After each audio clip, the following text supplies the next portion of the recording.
Et bonjour, on se retrouve pour ce nouvel épisode pour un avis de lecture et on parlera aujourd'hui du livre Le Chalet des disparus de Ruth Ware qui est sorti le 2 février 2023. Voici la 4e de couverture. Quand les associés d'une célèbre application de musique se décident à organiser un séminaire dans un chalet perdu en pleine montagne pour évoquer l'avenir de leur entreprise, ils n'imaginent pas qu'ils vont être soudain coincés par une tempête de neige. Et bientôt, un premier membre de l'équipe va manquer à l'appel. Un huis clos angoissant dans lequel chacun a quelque chose à perdre, à gagner, à cacher. Je dois vous avouer que ce titre me tentait énormément. Il était en bonne place dans ma wishlist et donc quand je l'ai vu disponible en service presse sur NetGalley, j'ai pas hésité longtemps. Et j'étais tellement impatiente de le commencer quand je l'ai reçu. Et pourtant, en fin de lecture, j'ai un avis relativement mitigé. Le décor général, j'ai adoré. Un chalet en pleine montagne, isolé, mon rêve. De la neige et des arbres à perdre de vue, comment ne pas succomber à un tel paysage? C'est aussi ça qui m'a attiré dans ce titre à la base. L'idée d'un huis clos dans un tel environnement, je trouve que rien que le lieu peut être inquiétant, vu qu'il est si facile d'être coupé du reste du monde. Ce chalet est tenu par Erin et Danny, deux jeunes qui ont à cœur de s'occuper de leurs hôtes du mieux possible. Le début démarre doucement. On fait la connaissance d'un groupe de collègues, amis de longue date pour certains, qui viennent au chalet à la fois pour des vacances, mais aussi pour faire le point sur Pister, l'application innovante pour laquelle ils travaillent tous ou presque.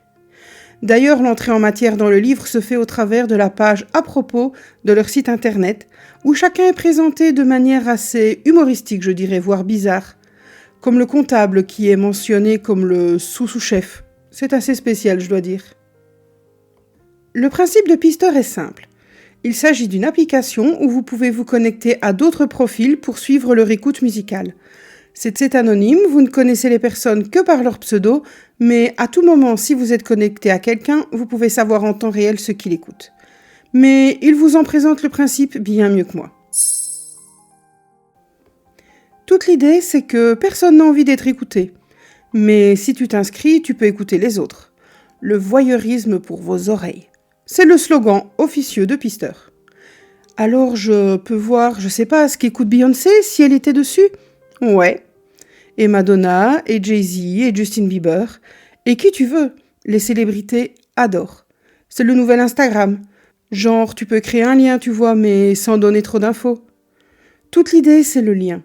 Tu écoutes la même musique au même moment qu'eux, mesure pour mesure. Tu sais ce que Lady Gaga, où qu'elle soit dans le monde, écoute exactement la même chose que toi. C'est comme...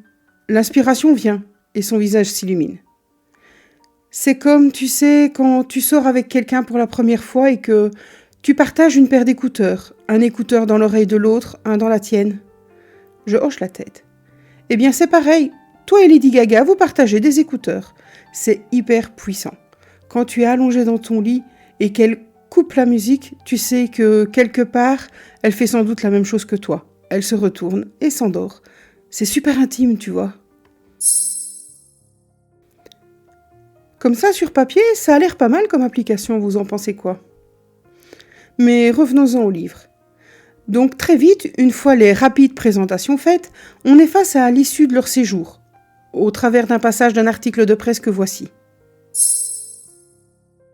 Extrait du site web de BBC News, jeudi 16 janvier. Tragédie dans une station de ski, 4 Britanniques trouvent la mort. Saint-Antoine, station de ski française ultra select, a été secouée par la nouvelle d'une seconde tragédie cette semaine, quelques jours après l'avalanche qui a coûté la vie à 6 personnes et privé la région d'électricité pendant plusieurs jours. Aujourd'hui, on apprend qu'un chalet isolé, coupé du monde par l'avalanche, s'est transformé en véritable maison de l'horreur. 4 citoyens britanniques sont décédés et 2 autres hospitalisés. L'alerte n'a pu être lancée que quand les survivants sont parvenus à parcourir plus de 5 km dans la neige pour appeler les secours. On ne peut que s'interroger sur la lenteur des autorités françaises à rétablir l'électricité et la couverture mobile après l'avalanche de ce dimanche. Étienne Dupont, chef de la police locale, a refusé de commenter les événements, si ce n'est pour préciser qu'une enquête est en cours. Mais un porte-parole de l'ambassade britannique à Paris a déclaré « À ce stade, nous pouvons confirmer la mort de 4 ressortissants britanniques dans le département de la Savoie, dans les Alpes françaises. La police locale a ouvert une enquête pour meurtre. Toutes nos condoléances aux familles et amis des victimes. Les familles des victimes ont été prévenues. » Et c'est ensuite qu'on revient 5 jours plus tôt à leur arrivée au chalet et qu'on découvre un à un les protagonistes, en commençant par Lise, la seule qui ne travaille pas effectivement pour Pister. Chaque chapitre voit un des personnages devenir le narrateur, à la première personne, et ça m'a beaucoup plu. Car j'adore la narration à la première personne, je trouve qu'on peut plus facilement s'identifier ou s'attacher, si je puis dire. Et comme dans ce cas-ci, chacun prend la parole à son tour, on aura forcément plus d'affinité avec l'un ou l'autre. Chaque début de chapitre nous montre également son statut Pister, avec son pseudo, ce que la personne est en train d'écouter et son nombre d'abonnés. Moi qui adore la musique, j'ai trouvé cette manière de présenter les choses hyper sympa. Dès le départ, je me suis d'ailleurs demandé pourquoi ils insistaient autant sur cette application, pourquoi ils la mettaient ainsi en avant dans chaque début de chapitre, et si c'était juste pour faire joli ou pas. Eh bien non, ça avait un but, mais ne comptez pas sur moi pour vous le dire, il faudra lire le livre pour le savoir. Tout ce que je peux vous dire, c'est que les questions que je me suis posées sur l'application, ce que je trouvais qui lui manquait, a finalement trouvé sa place dans l'histoire. Par contre, je dois vous avouer que du coup, le temps qui donne la parole à tour de rôle à chacun pour nous en montrer globalement sa personnalité et son état d'esprit, ça prend du temps et pendant ce temps-là, il ne se passe pas grand-chose d'haletant. Le premier tiers du livre est donc assez lent, je trouve. Bien trop lent à mon goût. Certes, on sait par l'article du début que ça va partir en cacahuète, mais après, ça retombe un peu comme un soufflet et on a un peu le temps de s'ennuyer. Mais mis à part cette lenteur dans la première partie du livre, je dois avouer que l'écriture, par contre, est très agréable à lire. Comme je l'ai dit, la narration à la première personne fait que c'est hyper fluide, on a vraiment l'impression d'assister aux différentes scènes, et c'est vraiment un style narratif que j'adore. C'est vraiment ce que je préfère. Pour en revenir aux personnages, outre les 2 tenanciers du chalet, il y a 10 invités. Et comme le titre le laisse pressentir, ils vont disparaître. Et on peut aisément faire, du moins au début, un parallèle avec le roman d'Agatha Christie qui joue sur le même principe.